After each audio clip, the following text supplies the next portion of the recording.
Assalamu alaikum. Gold prices have been going through the roof as of late as people panic about the state of the economy, financial markets, and inflation. So in this video, I'm going to go over the different ways to gain exposure to the price of gold and comment on the halalness of each of these different ways. So without further ado, let's get started.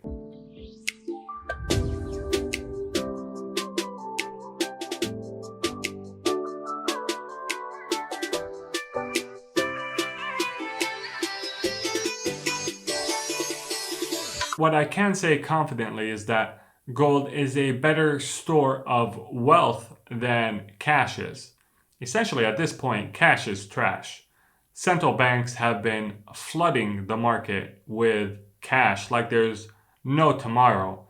And this is eventually going to bite us in the behinds at some point. I mean, cash is good if you want to pay your bills, but as a store of wealth, I wouldn't bet on it. Right now, we're seeing inflation in the form of asset price inflation. So stocks and commodities seem to only be able to go up. However, I do think that we may start to see this inflation appear in much more painful ways, specifically in the form of the depreciation, the accelerated depreciation, I should say, of the fiat currencies that we use. If you're looking to lower the risk of your portfolio with an uncorrelated asset and you earn more than $200,000 annually, I would encourage you to check out the fund that I manage, BFF Human Capital, link in the description, or just go to Fund Me BFF and apply to become an investor.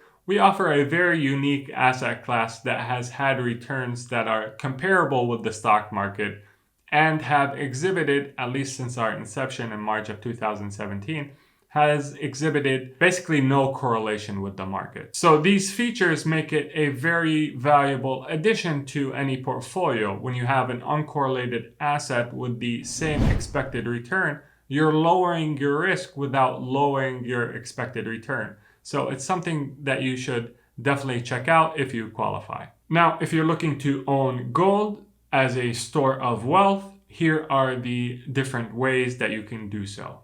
The first way, and the most obvious one, is to actually physically own a gold bar or a gold coin or gold jewelry. Some considerations that you want to make when you're buying gold is that you want to make sure that you're buying from a reputable dealer. So don't buy it from someone wearing a fedora in the middle of Times Square that can also sell you a genuine Gucci bag at 10% of its real cost.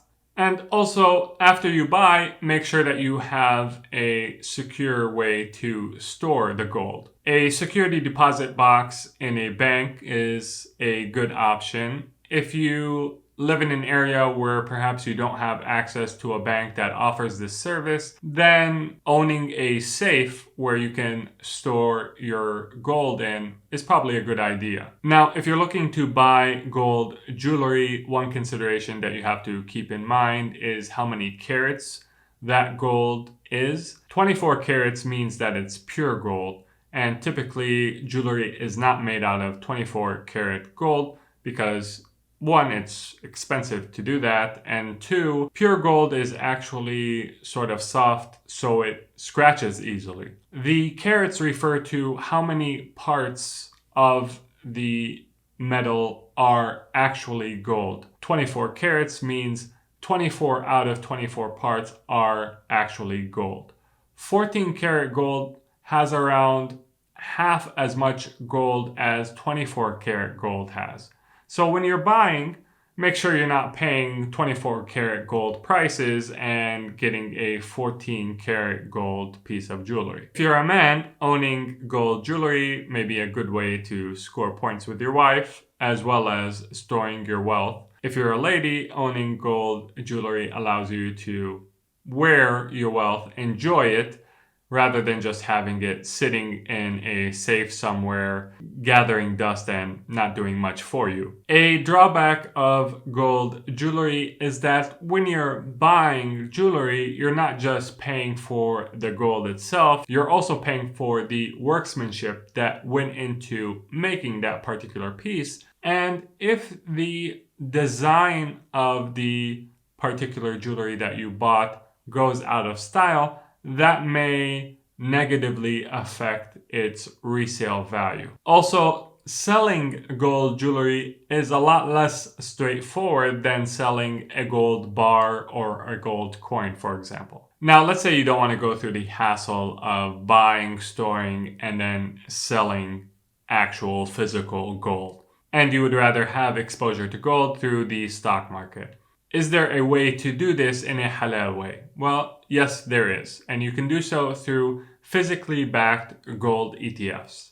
These ETFs seek to track the spot price of gold. And they do this by physically storing gold bars and coins in vaults on the investor's behalf. So each share of the ETF is worth a proportional share of 1 ounce of gold that the ETF owns. And the price of the ETF will fluctuate based on the price of the gold that it owns. One of the most well-known physically backed gold ETFs is the Granite Shares Gold Trust ETF, ticker symbol BAR. And yes, this ETF is available on M1 Finance. I actually checked myself. If you'd like to sign up to M1 Finance, link in the description below. It's a brokerage service that is completely free. I recommend trying it out, and it's available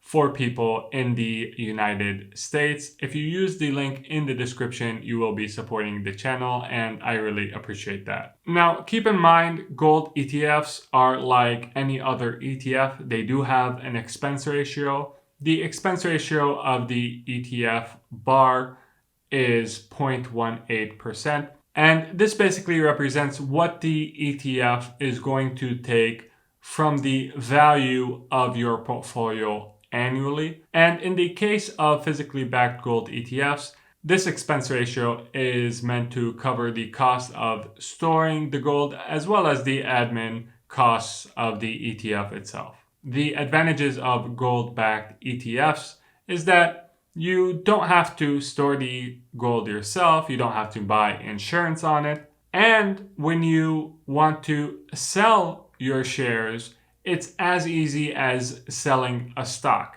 You don't have to put in any effort basically into finding a good buyer for the gold that you want to sell. Now, the third way to gain exposure to the price of gold is through derivatives, most commonly options and futures. Without going into too much detail about how these particular derivatives work, it is my opinion that when these derivatives are not used for any practical needs, so they're not used because you actually intend on taking or delivering the underlying asset. They're purely used to speculate on price without owning the underlying asset. In my opinion, this use of derivatives is haram. It's very hard to differentiate this activity of speculating on price using derivatives from just betting on something random like the weather, for example. I mean, in both cases, you don't own a physical asset. In both cases, you are speculating on something. You're creating financial risk in a zero-sum game. So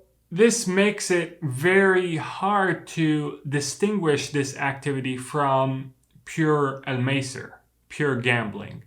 Allah subhanahu wa ta'ala says in the generous Quran, translated into English obviously, O you who believe, intoxicants, maisir, sacrificing for idols, and making decisions based on games of chance are filth from the work of Satan. So avoid these things so you may prosper.